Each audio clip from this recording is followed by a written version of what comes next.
Hello and welcome to the Upward Bound Math and Science Instructor Information for Summer 2020. This will be a little bit different than the previous instructions that we have given instructors, mainly because everything's virtual and our whole summer is going to be virtual. Hopefully, this will be the first and only time that we will have to manage our virtual summers.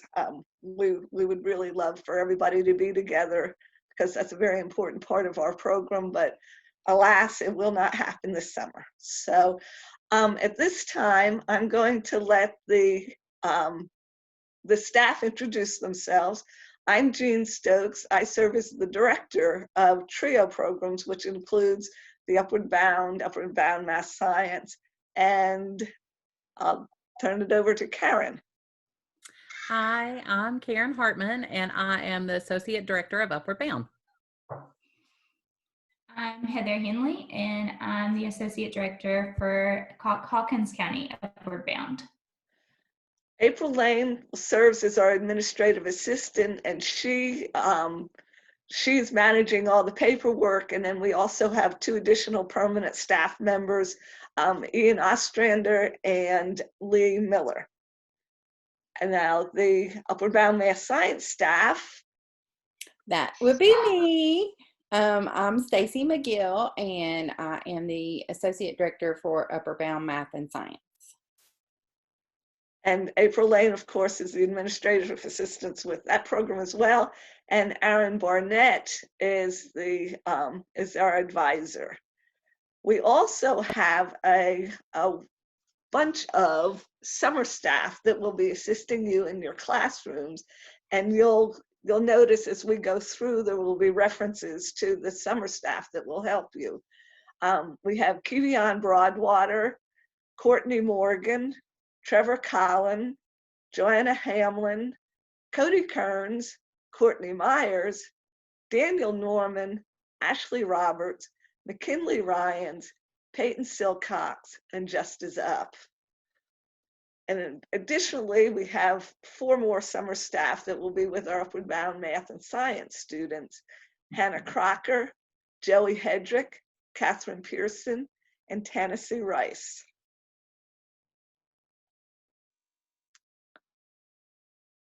All right, I'm going to just quickly go over what our tentative schedule is going to look like this summer.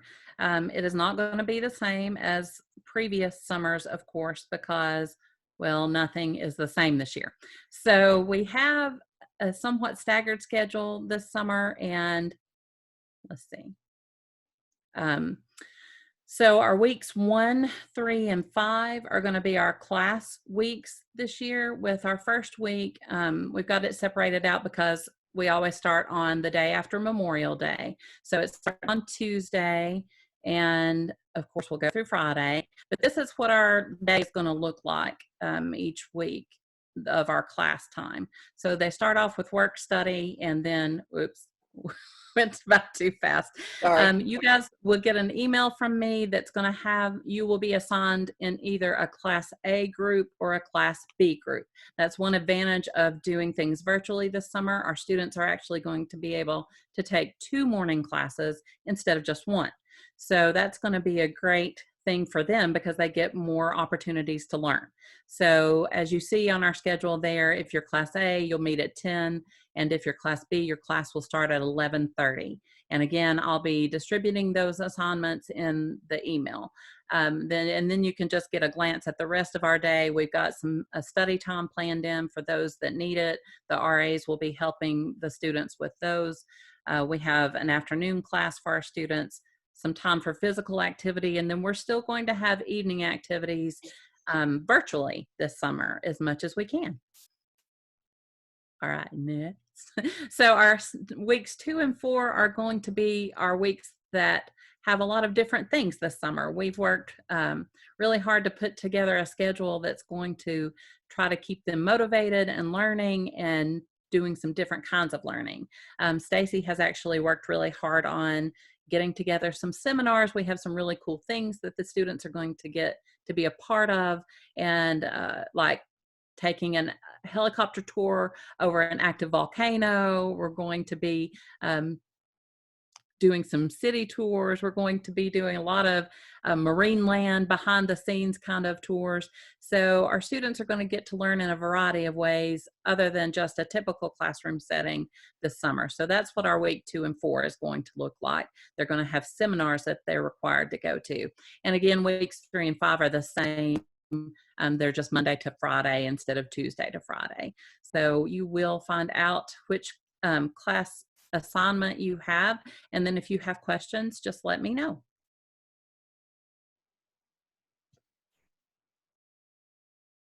I think this is me too. All right, so absences for our classes. We still do want to keep up with the students' attendance because it's important to us that they actually arrive virtually to your class and participate in class. So we will have a way for you to take class that's the RA can take attendance for you, or you can take attendance for yourself. But we're going to have a Google form that you'll fill out, or the RA will fill out. And if someone is missing, then or the RAs will help us find them. But as far as your absence, if for some reason you're not able to be in class on a day that you're assigned class, please let your RA know and give them an assignment that they will be able to lead, and let me know, and my email address is listed there. Okay, this one's me. The final course report that you are going to submit at the end of your class will need to contain a list of students who get awards. We are planning on having some type of award ceremony at the end of the summer. It will be virtual, but we will be giving out those awards at that time, and so it'll make the students feel really good if you give out some good awards, and we are probably going to mail them an actual physical award too. So we would like for all instructors to give at least one award per course. It could just be, you know, outstanding student, or if there's something really specific about your class. I think sometimes the funnier award, the better, or, you know, an award that really is specific to the content of your class sometimes makes for really good awards. And there's some sample ones on there, outstanding student, most improved, all that good stuff.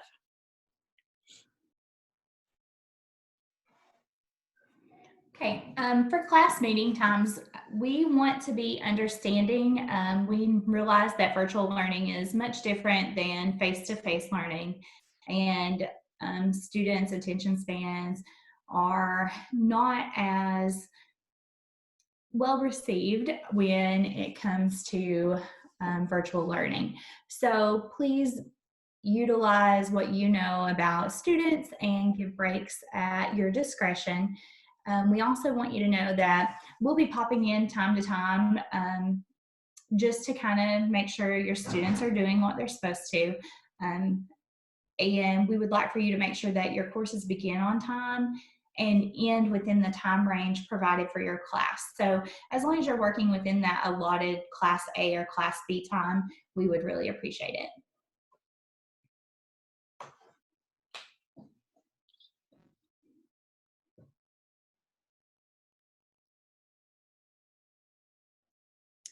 All right, classroom assistants. Morning and afternoon classes, we will have a member of our residential staff that's assigned to you this year. We would like for you to make an effort to include the assistant in your class as much as possible. They're there to help you. They're there to help the students. They're there to learn the materials so that they can help tutor the students during study time. So please be sure that you do give a copy of your syllabus and your assignments to your assistants so that they'll know what's going on and how they can best help you.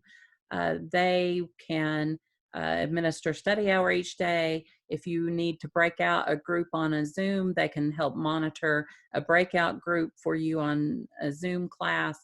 If you need anything, really, they're there to try to just help you any way possible. So they will also, the final day of class, they'll do the final course evaluations. if you, for any reason, were to have trouble working with your assistant, please let one of the permanent staff members know.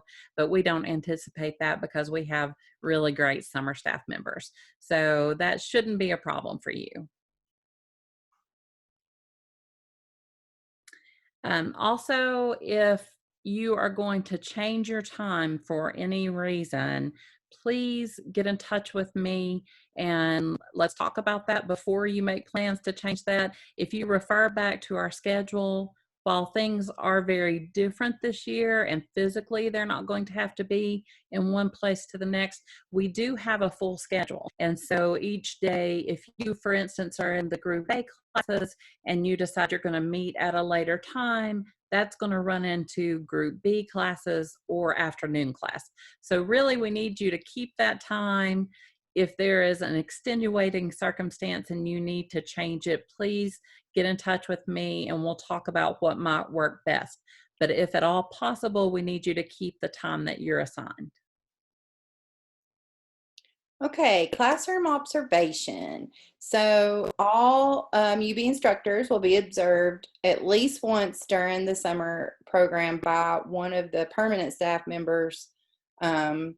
We will just drop into your class.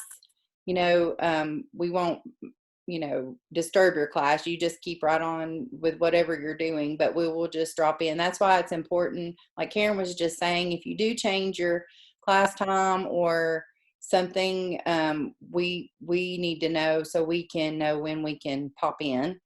A copy of the form is located in the back of your handbook if you want to see what kind of stuff that we are looking at. And you'll receive a copy of the observation via email, and it's placed in your file.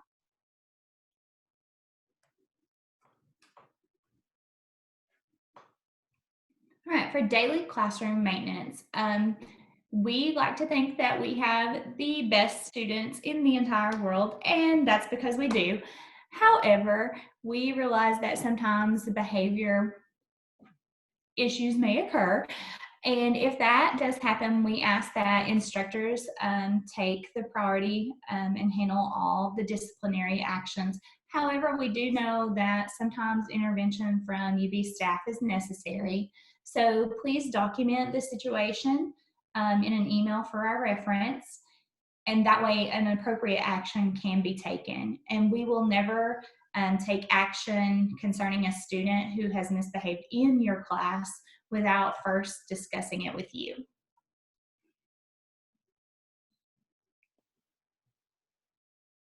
Next, we have grades. All of you are teachers. You're familiar with the grading scale.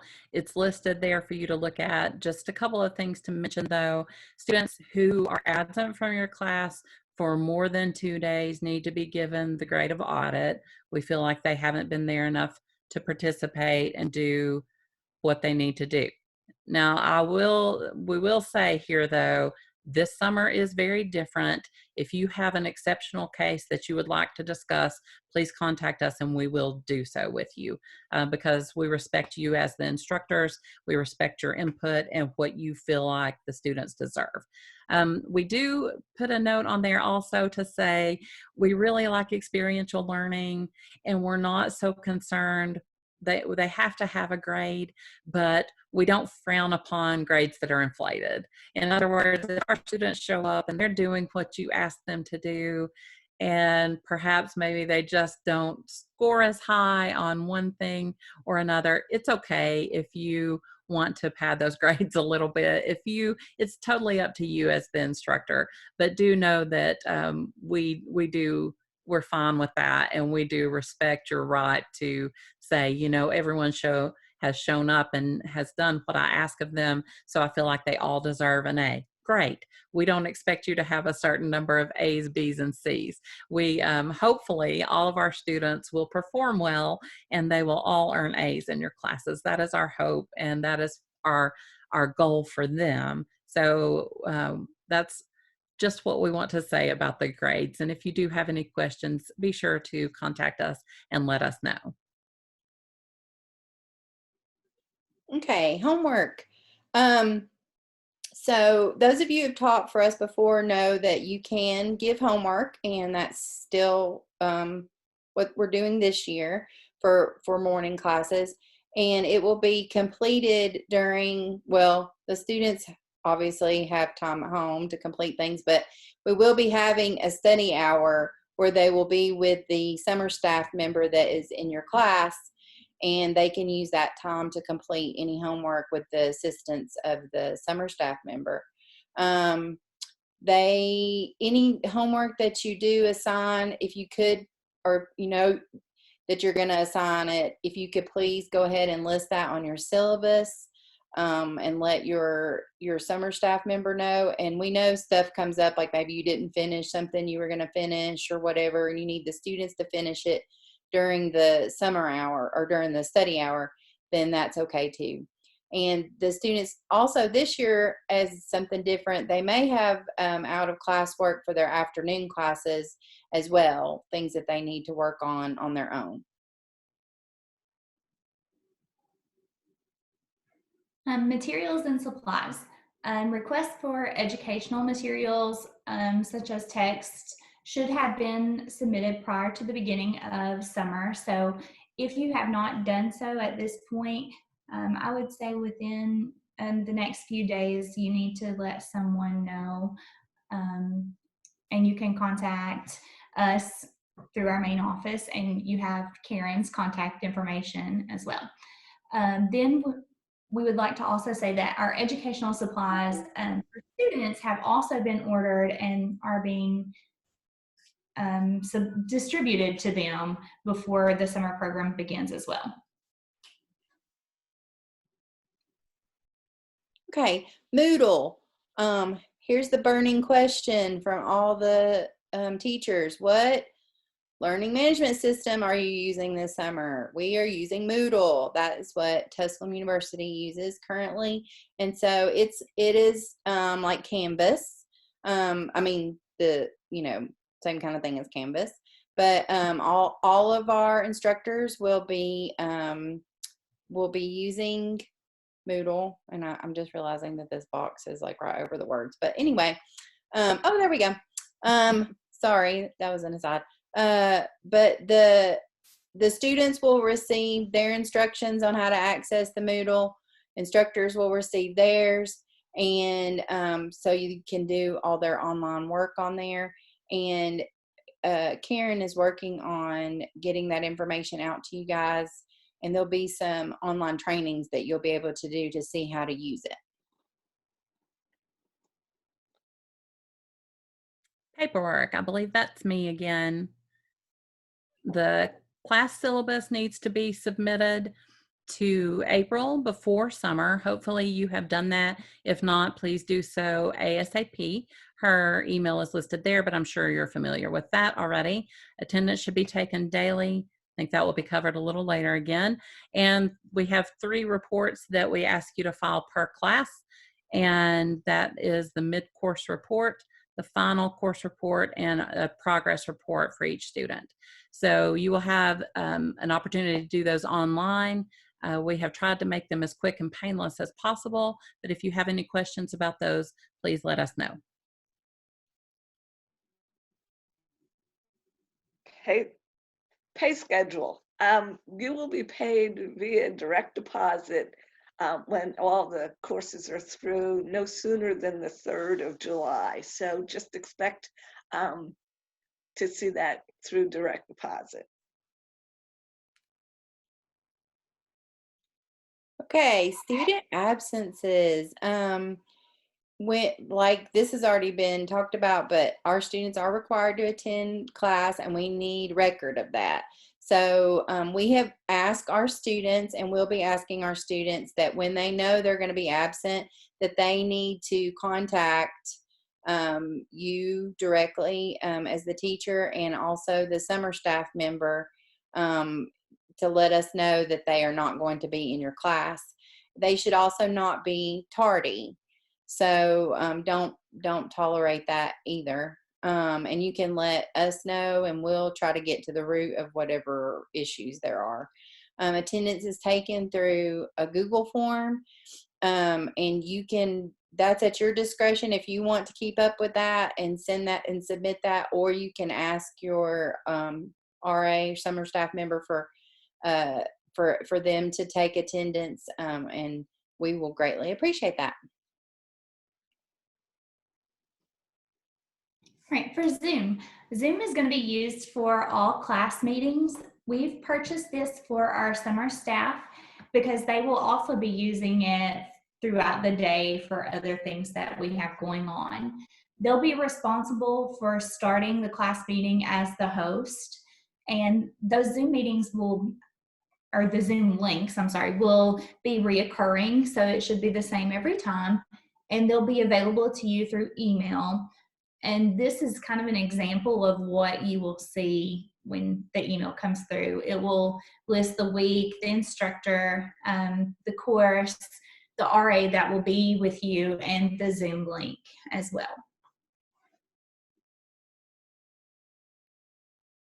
All right, in closing, thank you so much for your patience with us. And I just want you to recognize all the hard work that the staff have put into this. We're somebody likened this to building an airplane as we're flying it. So every day we kind of have more questions about what's going on. So we probably imagine that you might have some questions as well. So please don't hesitate to reach out to us, and we'll figure it out an answer. So thank you for working with us through these unprecedented times. We want to thank you for watching the video, but we also want to encourage you to submit any questions. We're going to have a Q&A session on May 14th at 1 o'clock, and a link will be provided on the website for submitting questions prior to the session if you don't feel comfortable asking while we're meeting. It also gives us time to make sure we have the correct answer for you. And any additional questions that you might have will be available to answer them as well. Thank you.